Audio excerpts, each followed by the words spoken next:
Hi, Yep. everybody.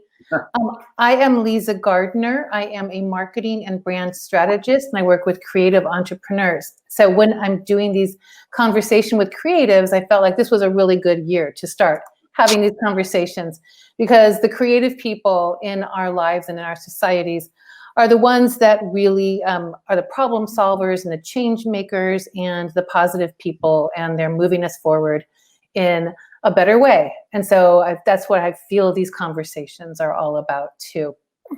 So welcome. Thank you for being here. Today I am here with Christopher Tierney. He is the owner of watch, I've said it all week long perfectly. I won't say it right today. Apotheke LA and New York. New York City was first for about 10 years, and he is the designer, entrepreneur, and architect of both venues, and now he is an author. His new book, Apotheke Modern Medicinal Cocktails, did I get it? Features the stunning cocktails that have been served at Apotheke. There it is, excellent. They are stunning cocktails, they really are. I'm gonna show you some in a minute. Since it opened in January 2008 to accolades. So the design has garnered worldwide interest and awards, and we're going to visit it today virtually. We're also lucky to have Art Gray here. Art's taken pictures of both LA and New York. Today we'll see his LA shots. So I'm going to kind of turn it over to Christopher and be asking him some questions as we go through. This is the one thing I love about this this platform, StreamYard, is I can, oh hey, Vasco's here. I can show pictures at the same time. However, as soon as the pictures come up, I can't see anything, which is kind of cool because I get into the zone. But just know that I can't see the comments or anything like that until I unshare the screen. So we are going to get started, and Christopher will say, you guys will see Christopher. You just won't see, I won't see anybody. Hold, please.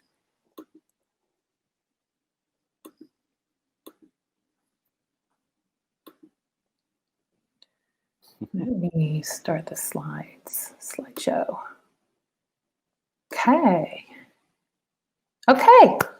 I'm always so happy when things work. There we go. All right, here we go. This is the Los Angeles entrance, the entrance to the LA.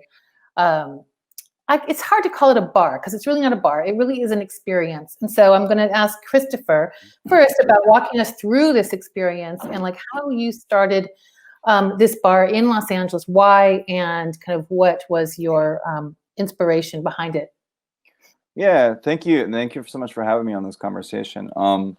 So the goal with Los Angeles location was, it was kind of 10 years in the making. Somehow we opened New York and it was really kind of off to the beat from the beginning. And before we know it, by the time I really started researching and looking for a second location, 8 some years had gone by.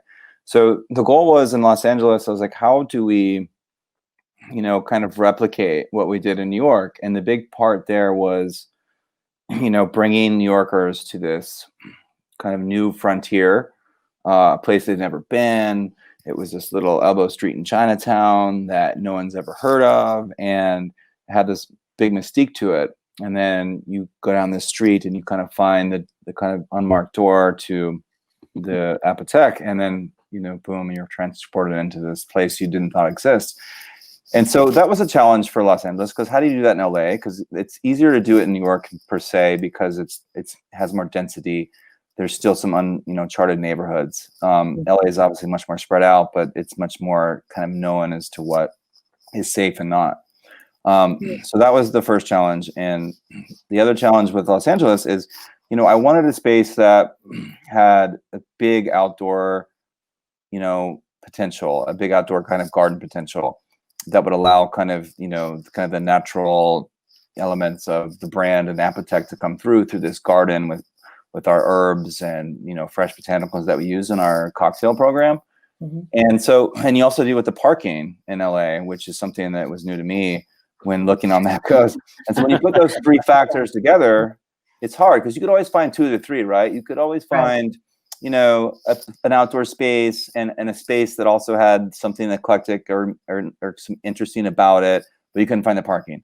where you could find the parking and, you know, a decent space, but you couldn't find something that was, you know, suited to your other needs. With there's a place, you know, lend to like something more eclectic inside. So hence, we ended up finding or discovering this location that was on the outskirts of East Chinatown, LA, in kind of this new development area that, you know, there was a lot of other traction going on. It was going to be a multidisciplined development area with a music venue and restaurants and stuff. Right. And here's this little standalone building that really spoke to me when I saw it. You know, I always go on instinct when I come into a project, and when I look at a space, you know, you know, when I first see it, it usually can speak to me in a way that says, okay, this is something that I can make something work, or I feel something special. And this little standalone brick building in the shadow of a bridge next to the LA River spoke to me, and I said, you know, this is it. This is something that kind of can replicate that specialness that we did in New York City. And if I can do that and I can achieve that in LA, then that's something cool that kind of is consummated with the brand that, you know, would be special to, I think, people on the West Coast would take to that too, as they did in New York. So. Right. Well, I think your point of having the street, like the street scene in New York and the point of discovery is really big for New York. In Los Angeles, you have to create a destination, which you absolutely have. I mean, by the design work that you've done in here, like you wanted to create a really, really, what would you call it? Like a signature or a showcase bar. So when people walk in, like as you can see, back up a second. That's the first thing that they see, right? You would have no idea that's behind the door when you walk in. Right. Well, yes, but but it is the first thing that you see. Yeah. So if you can tell us a little bit, I know that I think it's the marble that you used, the Rosa marble, and you illuminated it. Yeah. So the same thing there is you approach this thing on the east end of Chinatown next to the LA River, and you walk through the, you know, again, like kind of an unmarked old oak door, similar to New York. And then the idea is to be transported into this like old world vintage apothecary kind of opulence. Awesome. And the first thing that strikes you, is the bar is very special to the brand. And this is actually the same marble that we used in New York. And it was actually very hard to track down. Luckily, for me, I learned that this is Rosa Aurora, which is from a quarry in Portugal that has been extinct for some 30 years. And that was really big in the 80s. So you see this a lot in, like, you know, bathrooms in the 80s and stuff. It has a really pink tone if it's not illuminated. We illuminate it to give it this, like, you know, really grand spectrum of light that you see in this photograph. But I scoured, like, I think every stone quarry and the valley and beyond, and I ended up finding, you know, decent sized lots of it, and everyone had been sitting on it for 30 years. And they gone out of style. They were like, they couldn't believe that I was interested in it. Yeah, it was totally out of style. They're like, why would you want that? And I go, you know, I like this, and I'm gonna illuminate this. They're like, no, you can't light this. And I'm like, yeah, I've made my living off this for the last 12 years. I know what I'm doing here. Right. So I'll take that. And so we actually got it for like a total steal because it's been sitting there for 30 years. Why didn't they think you could illuminate it? Why not? I mean, it's thin enough, right? Well, it's just kind of in the mind of the stone sellers and people, and that onyx is something that you illuminate, or these other stones. But, you know, that is something that I would never do as a designer. I like diffused light. I like soft light. So you can actually backlight marble, and it diffuses beautifully. And that's what you see here in the photo. So it was really special to find that, and it's, you know, to have the same marble in the same bar on both locations was really cool. So it kind of became a signature element. In a way. Yeah, and now the problem is for the future, I have to keep finding it. You know, or you might just go to Portugal and become a stonemason or something. Go, you know. Yeah, well, like I said, the quarries said extinct. The first bar in New York was huge in the 80s, and it was a big trend. And we actually purchased the original bar in New York from Donna Karen's showroom. of a basement showroom she had. Obviously, she was really big in the 80s, and Oh, she yeah. had some really big showroom in a basement of some space that was spectacular, and it was all Yes. built out. And she didn't need it anymore, and we said, "Oh, we'll take it off your hands," and moved it to Chinatown, and then here it is in Los Angeles. Gorgeous. So since we're at the bar, just have some cocktails. So we'll have some cocktails in between some of the talks that Christopher does. So I chose this one because I love this name so much. Number 3, Hold the Hash Browns. I mean, I want to go in there someday after COVID and order that because I want to know what a hard-boiled egg tastes like in my drink. Well, that's a special one. This one was actually a collaboration we did with Holland Distilling and Walton Goggins and Mount Alper, who are the founders of that brand, who are friends of Apotheke. And we did a collaboration with Walton, and we called it Goggins Hour. And this was his favorite order at one of his fast food, go-tos in LA. Really? So Nick and him put together this drink, and those are quail eggs, and it's a beautiful blend of like infused spirits. And I think there's some horseradish in there as well. And believe it or not, it's actually quite amazing. I would imagine you just need one. I don't know if it's quite the number 3 with the Hold the Hash Browns. I don't know why. Well, I definitely won't want that whole hash brown. I don't want the hash browns with that drink. No. Hey, they're held. You got a quail egg though instead. Yeah. But I love the Land War in Asia because that is definitely a Princess Bride. Is that a Princess Bride?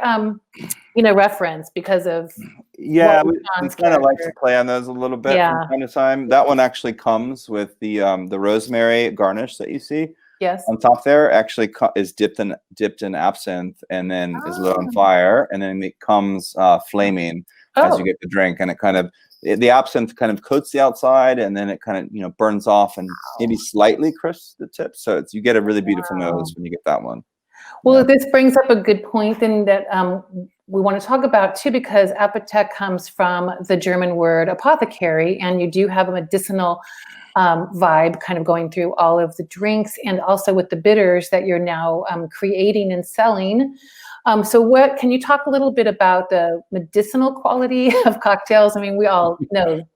Yeah, I mean, look, I think that's kind of been our separation point and kind of talking point and celebrated point for our brand in the mixology world.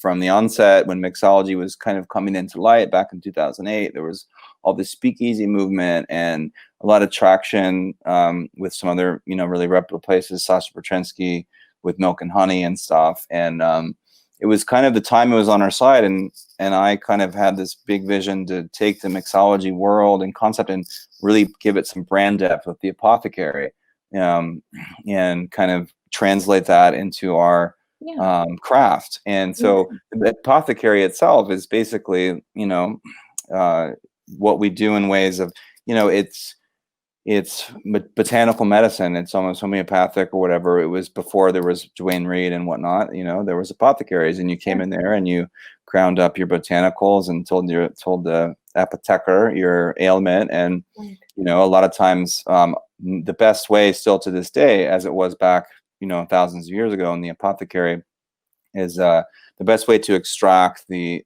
medicinal properties and components of botanicals is to macerate them or soak them in a high proof alcohol. So there, we basically have kind of taken that concept and brought it into the modern craft, and we do a lot of that with the infusions that we do and just a lot of the ingredients that we do. We focus on different kind of sections, if you will, of the apothecary, where our menu is laid out in 6 different sections. For example, stress relievers, aphrodisiacs, of course, painkillers, euphorics, health and beauty is a big one. And so like each one of those sections obviously has a botanical that relates back kind of into that world. Like stress relievers, we use a lot of lavender infused vodka, for example. Painkillers, hot peppers and things, and are naturally like kind of a pain inducing or inhibiting kind of feature on your tongue.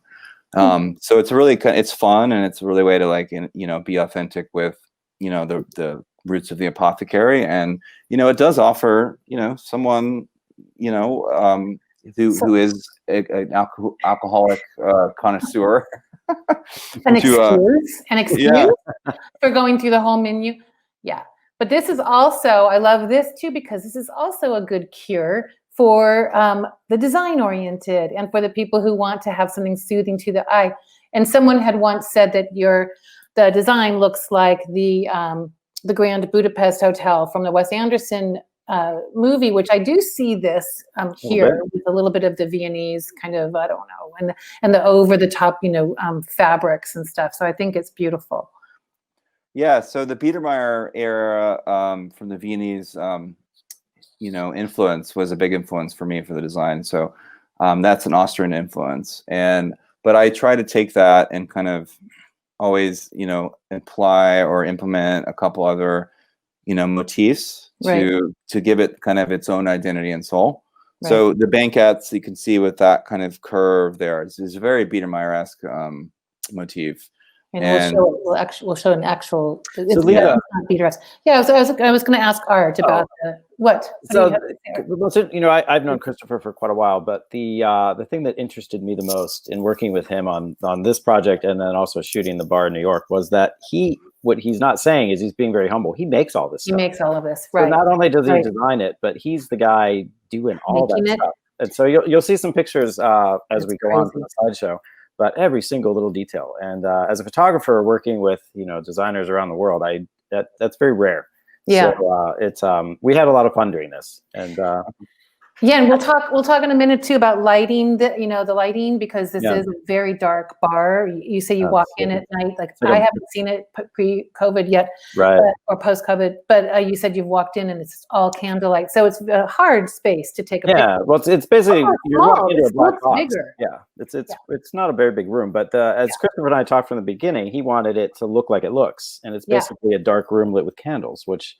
As a photographer, that's like the worst case scenario. So how do you make that happen? So I mean, we worked pretty hard at this to get this place to look like it looks, and I think we were quite successful, as you'll see. It's really beautiful. And and then this is the bar on the outside actually, on the patio. And if you look closely, I don't know if you can see that here, but you can see there's a bridge behind it. The bridge. It's on the LA River. There's the trains always going by. So I mean, it's really quite a unique LA experience.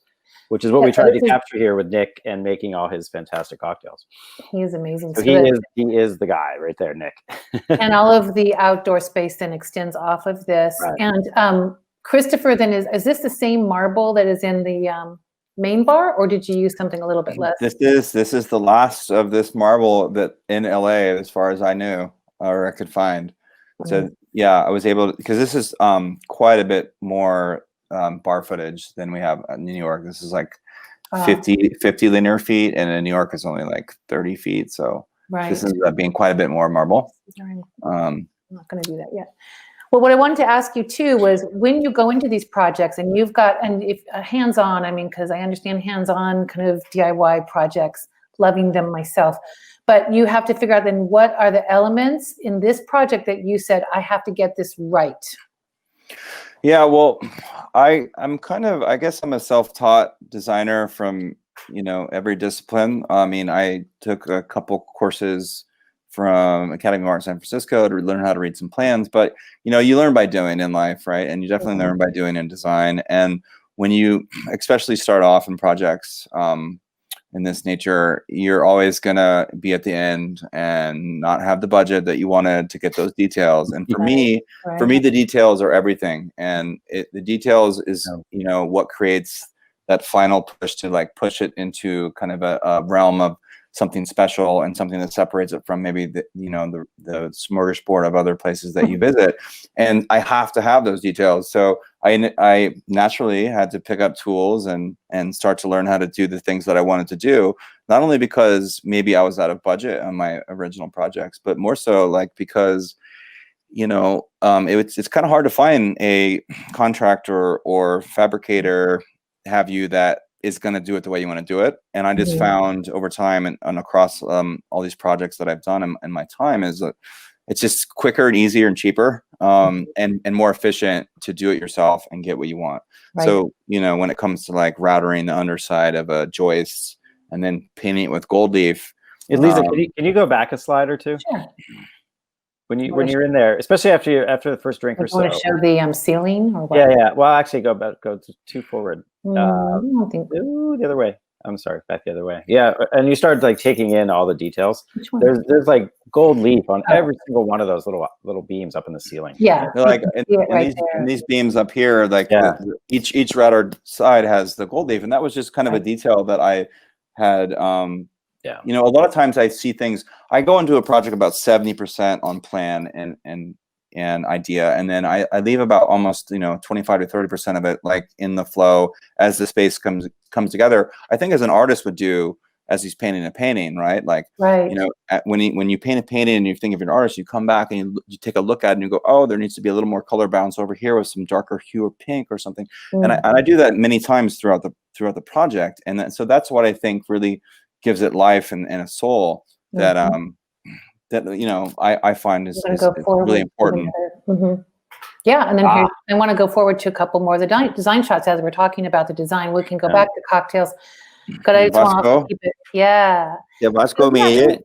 There you are, Vasco. He's like, "Where's my drink? There you are. Where is my drink?" So Vasco is sitting on an authentic Biedermeier, original sofa. The real deal. So that's a really relic. That's to me is like a design like masterpiece from that era. And I just was the person who decided to put a priceless sofa into a commercial environment. That has to be like a VIP seat, though, right? You can't beat it. You can't beat it. You cannot you cannot replace that. The authenticity screams when you see that thing, and that's again, that's what lends to like that first impression, going along with what we talked about in the beginning with. I think first impression is in design and kind of an atmosphere is really important. And when you discover the space and you're, what is this? And then you walk in, you're transported, and you have those first impression, that cadence where you see something, boom, and then you turn and you see that, and you see that, and that cadence of things, of how you see it is really important and really impactful, I think, upon your impression. Chris, when you weren't there because you were working in New York, but when I walked the editor of Interior Design Magazine through, my good friend Edie Cohen, she walked in and the first thing she did, she turns around, she saw that and said, "Is that real?" And that's when you say yes. Yeah, I think that's what led to the beautiful spread Interior Design Magazine did on the bar when it first opened. So she said someone willing to do that. It's gotta be double-digit. The real deal right there.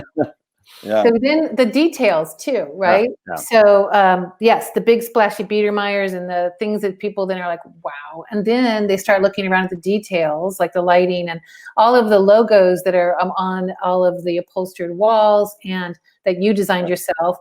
And then the little, the herb in the glass and the lighting. Crazy. Yeah, these are kind of a fun light fixture that I designed. That's actually like a botanical field kind of tincture, if you will, that is illuminated from the top down, and kind of showcases Apotheke in a light fixture, if you will. It's beautiful. Something unique that no one has. I always love stuff that no one has. That's the original is always really important. To me as a designer, to create like that, this automatically like breathes authenticity, which I always think is a really strong point for interiors and design. Yeah, I mean that light shot, well, both light shots, Christopher made every piece of it, including the wallpaper. But that light, is completely crafted. It looks like you went to some mad scientist Home Depot and got all these parts. But yeah, it was so hard to light. So it's actually, I think it's my assistant's iPhone's underneath lighting the tincture. Don't give your secrets away now. Don't give them away. Time for another cocktail, you guys. Don't give your secrets away now. These cocktails are beautiful. This is not an iPhone. This is actually just natural sunlight. And the cocktail on the right, I love it. And the fabric in the background, the wallpaper, if you will, is actually just fabric that I found from the fashion district, down the street. It's like 7th and whatever in downtown LA for like $10 a yard. And it was a really cool embroidered fabric. And I thought it was perfect for the symmetry that it had, that kind of portrayed our brand. And then I just put layers of shellac over it to give it like an aged look and also a durability in a commercial space. Right. Maybe I should put shellac on the Biedermeier sofa at some point. At some point, you're going to have to do something. Yeah, these are beautiful, and they are both in the book. Yes. Yeah.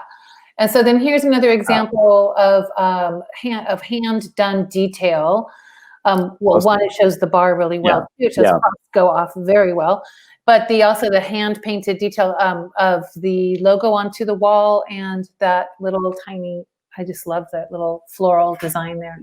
Yeah, that was kind of that's a mural that I hand painted that I kind of recreated through inspiration of kind of nouveau prints that I found throughout wherever I find my stuff these days. But like, yeah, it's gold leaf and chalk paint and milk paint, and it's just you know, made to look like it's been there, you know, 1,000 years kind of thing. Yeah. So, you know, given all of these details, like how long did it take you really from start to finish to actually, you know, get this ready to open from? Well, the short answer is always too long. Right. When you're when you're paying rent. When you're opening one of these projects, it's almost double what you anticipate. At least it was pre-COVID for both New York and LA. LA is different than New York in different ways. They're both, they have the pros and their cons. You know, Los Angeles has a lot of layers of the tape and stuff, but everything works very efficiently in Los Angeles. Like, hey, this is going to be 8 months, and then it's 8 months. And in New York, a lot of times you're working in the dark, where I don't know, it could be 2 months or 6, and you're kind of okay in trying to figure it out. But yeah, but just all of the research, even on finding like the paints that you want, or the look that you want, or the logos and things. Although, the design part, yeah, that's the fast and easy and fun part. Yeah. Okay, No, good. but the red tape that you're talking about, that took, you know, like this one, for example, took me a day and a half, 2 days to do. Oh, okay. So once you're underway, you just get it done. Yeah. So we wanted to talk a little bit more. So I'm just moving it along, just because I don't just try to keep this tight and bright. But so you have a lot of other projects going on, and one of them is Apotheke, and another one is especially good now during COVID times. Those guys were really busy there the other night when we were there. Yeah, very busy. A lot of to-go drinks, especially with the Biden win and all of that. So what are some other projects that you've got going on right now? And then we'll get to book, and we'll tell everyone about that too. Yeah, thanks. So in order, we can't officially legally open according to the strict line and details of the mandate, unfortunately, right now, to open our patio, even because we're a Type 48 license and we only have alcohol and not food, and we have to make this whole like third party. Anyway, so we've developed a cool to-go program that is going well, and we offer, like, you know, really cool sodas with functional bitters, cocktails to go, larger format cocktails, tonics, and everything. And that's available, you know, Friday and Saturday from, I think, 3 to 8. And our mixology director, Nicholas O'Connor, is there at the helm, you know, creating this stuff, you know, per. They were looking, man. They were made to order with love. Everyone's been very happy so far.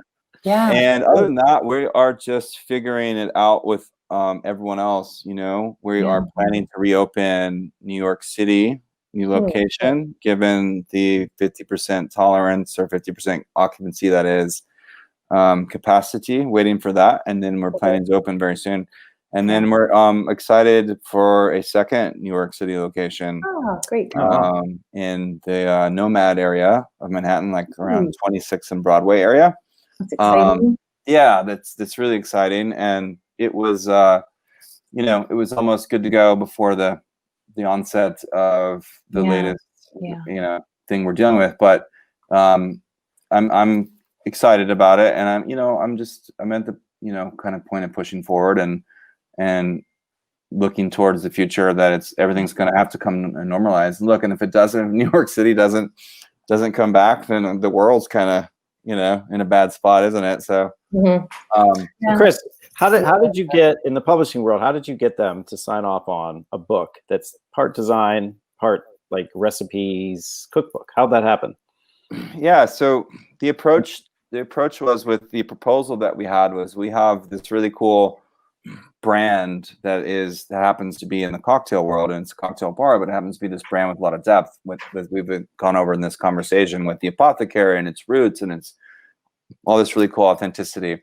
And so that was our pitch, and we got a lot of good traction from that, and ended up signing with HarperCollins, which we're really excited about, and it's been quite the project, but we're really happy with the way the book's come together. So half of it is almost like the whole thing's obviously the Apotheke kind of brand Bible, if you will, and the first half is really a foray into our techniques, our history, our roots, where we came from, and then onto like our craft and kind of how we approach mixology through this kind of medicinal form. And then the brunt of the book is 50 of our best-selling cocktails throughout 12 years. That's amazing. And it's fantastic. It's So that's an undertaking too. And so now that comes out November 24th. I'm sorry, because it comes out November 24th. I don't have a lot. Yeah, I haven't seen it yet.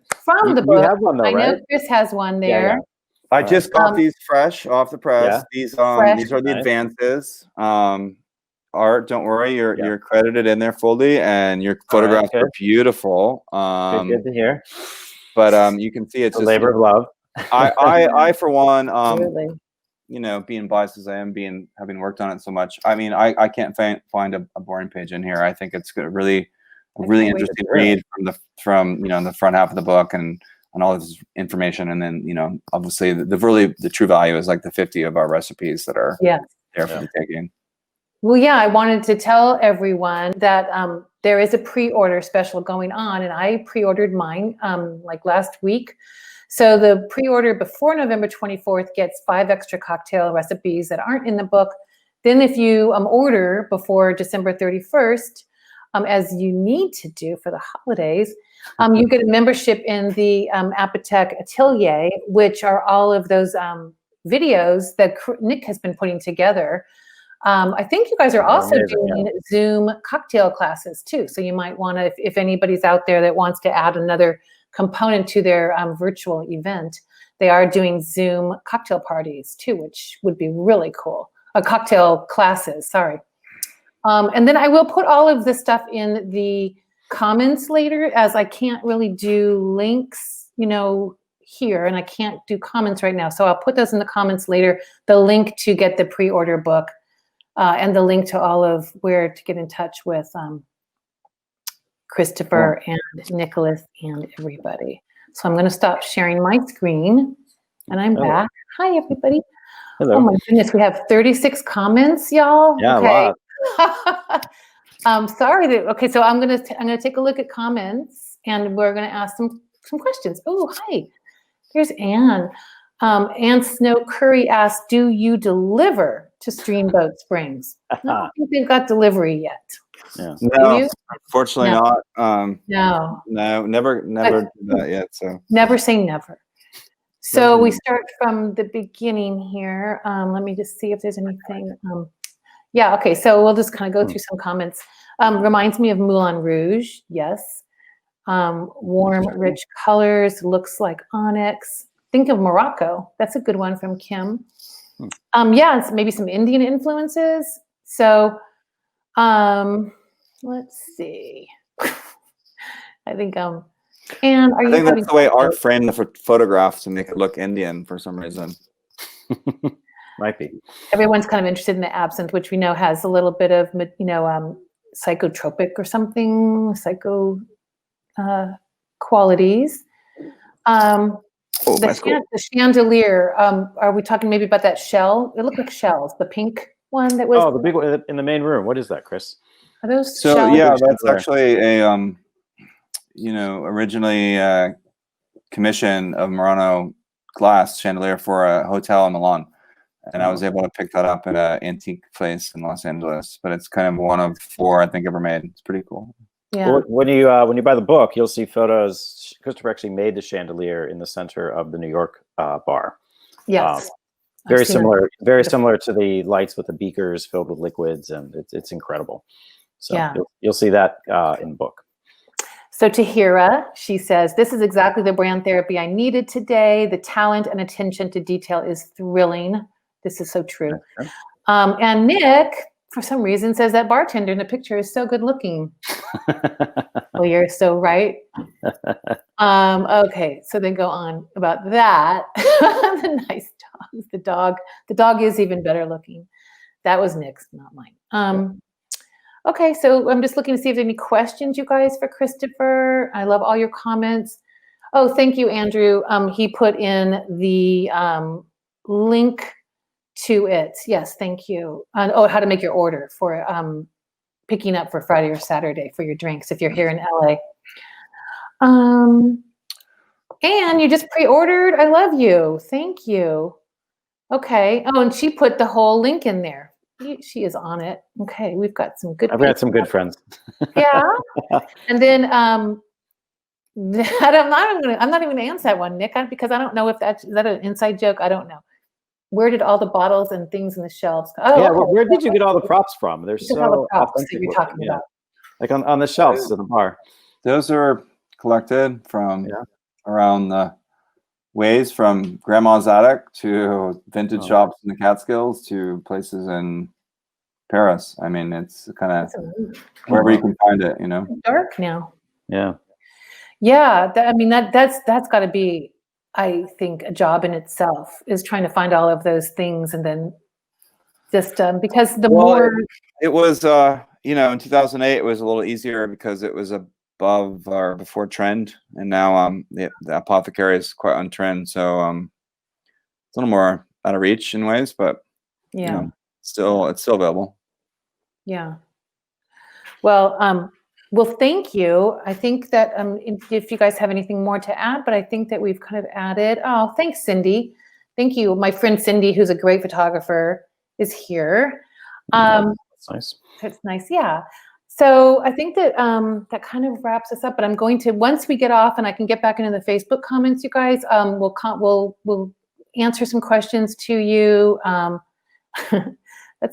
They're not. I don't think the bathrooms. We've got to talk about the bathrooms, but bathrooms actually my favorite part of the design. They're pretty cool, actually. The women's, I don't know. The women's bathroom is actually my favorite part. Really? Well, I was there. There was a lot of boxes. Things were being moved around when I was there. If there is something that was more Wes Anderson hotel, it would be that. I think it would be the bathroom. Yeah, I spent a lot of time. Can't wait to see it. Oh God, Art! Please, don't tell us everything, all of your secrets.